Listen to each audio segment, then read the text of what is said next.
Hi, and welcome to chapter 14 of Warhorse today. And in this text, it does mention a few different breeds of horses. So what I'm going to do is just show you some pictures of those now. In fact, they are my daughter's top trumps collection. So I'm just going to show you those now. It's just good to get an idea. Let's flip you over. Okay, so the Arab, and we've got Hanoverian, Thoroughbred, Shire Horse, Lipizzaner, and the Frisian. And there's some of the horses I'll show you in a minute. So we've got the Arab. It's not the tallest of horses, but you can see athletic ability, very good indeed. And with the Arab, it's basically regarded as one of the most beautiful breeds in the world, and it's very athletic. And then the Hanoverian, which is one of Germany's many talented warm-blooded breeds, very good for show jumping. But you see also they're very tall as well. So 17.2 hands. So with horses, they're measured in hands. So kind of, it's just how they do it. So my wife's horse is 14 hands, I think. 14. That's nearly 14 and a half. Thoroughbred English horse. Again, they really used a lot. They're probably the fastest horse in the world, and used for a lot of horse racing. Shire horse, and used for pulling. Again, always very tall horses, not very athletic as such. And then we've got Lipizzaner, an Austrian horse, very famous. Part of the world famous dancing white horses in Vienna, which is the capital of Austria. And the Frisian horse, one of Europe's oldest horses, and also sort of quite small as well. So let's just have a look at the next slide. It's not doing it. Let's have a look. Okay, and there's just the Golden Haflinger, which again is an Austrian horse and very beautiful horse. But not the tallest of horses. I think it's mentioned that in the book already. Let's just turn this around. And just a few of the horses that you might be quite interested in as well. So you've got the American Appaloosa, distinctive like leopard spotted coat. The Holsteiner, and again you can see very tall, very athletic German horse. The Suffolk Punch, and you can see the sort of quite I'd say not sort of that short, but quite sort of stocky horses. I say really good for pulling. And the Andalusian, Spanish horse, loved and prized by the Spanish people. The Andalusian has been known for centuries as the Spanish horse. Okay, so just a bit of information there about horses. And again, some vocabulary for you to think about. So we've got serenity, abomination, might have had that word already, frolicking, instinctively, so from the root word instinct, prostate. So that could also, the prostate obviously is also a part of the body, but in this context, it does mean something else. Frantically. So coming from the root word of being frantic. Okay, so that's just that part there. So I'm just going to flip you over. Okay, and I'm just going to read chapter 14 now. Okay, so I'm just actually going to read that outside. So I'm just going to pause. Okay, so chapter 14. So Friedrich rode with us that autumn day when we went to war again.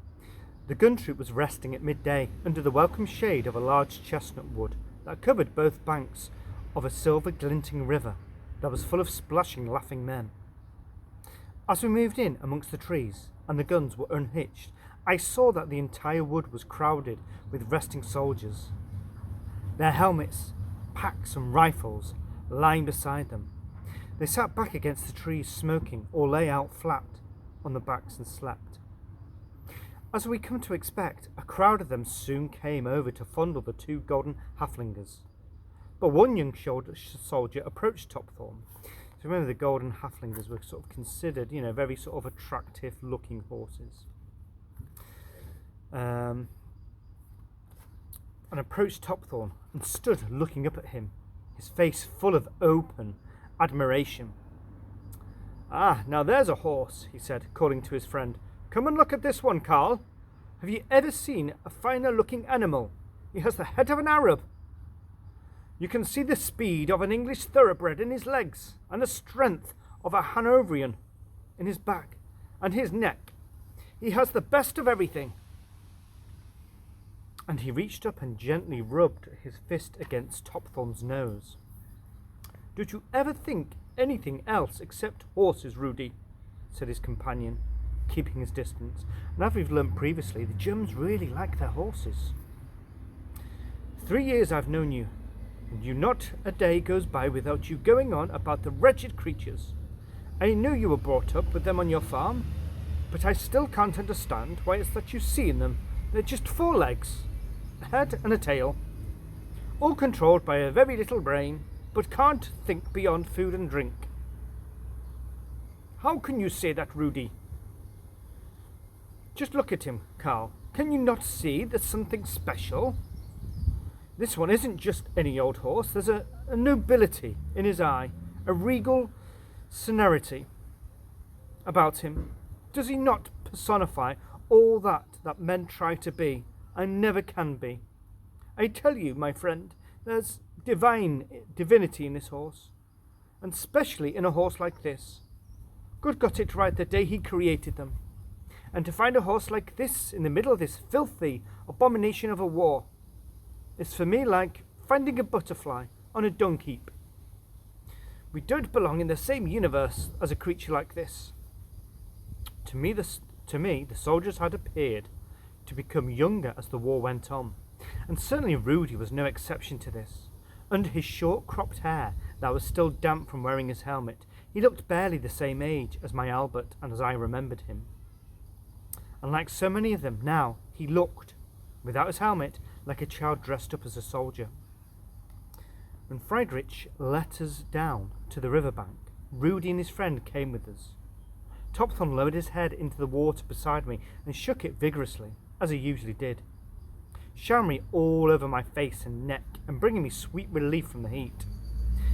He drank long and deep, and afterwards we stood together for a few moments on the riverbank, watching the soldiers frolicking in the water. The hill, back up into the woods, was steep and rutty, so it was no surprise that Topthorn stumbled once or twice. He had never been as sure-footed as I was, but he regained his balance each time and plodded on beside me, up the hill.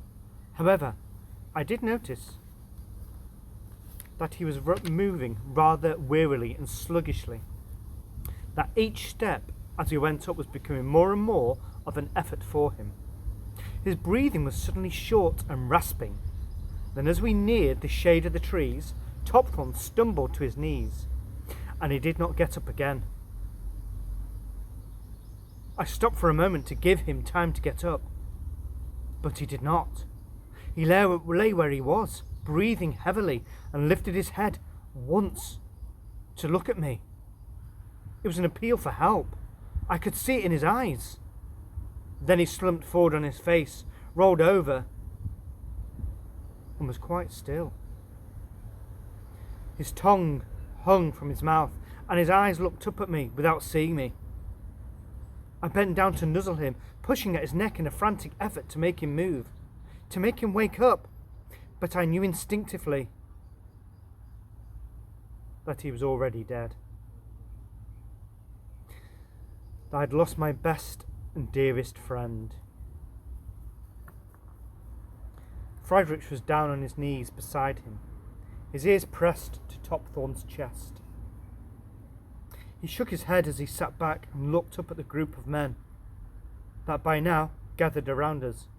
"He's dead," Friedrich said quietly, and then more angrily, "For God's sake, he's dead!"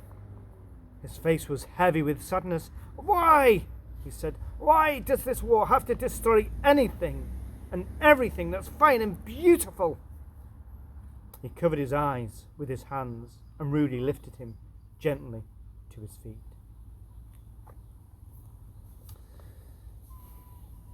"Nothing you can do, old man," he said. "He's well out of it. Come on." But old Friedrich would not be led away. I turned once more to Topthorne, still licking and nuzzling him where he lay, though I knew, and indeed understood, by now, the finality of death. But in my grief, I'm just throwing the ball from a dog, I felt only that I wanted to stay with him, to comfort him. So, really sad news for Joey. And maybe it was just old age, all that work, it just got the better of him, and it is. He's had it tough, Joey. He's lost lots of people, so really, really sad. The veterinary officer attached to the troop came running down the hill, followed by all the officers and men in the troop who had just heard what happened. After a brief inspection, he too pronounced Topthorne to be dead. "I thought so, I told you so," he said almost to himself. "They can't do it. I see it all the time. Too much work and short rations and living out of winter. I see it all the time. A horse like this can only stand so much. Heart failure, poor fellow. It makes me angry every time it happens. We should not treat horses like this. We treat our machines better." "He was a friend," said Friedrich simply, kneeling down over Topthorne and removing his head collar. The soldiers stood all around us in complete silence, looking down at the prostrate form of Topthorne. In a moment of spontaneous respect and sadness, perhaps it was because they had known him for so long time, and he had in some way become part of their lives. As we stood silent on the hillside, I heard the first whistle of a shell above us and saw the first explosion as the shell landed in the river.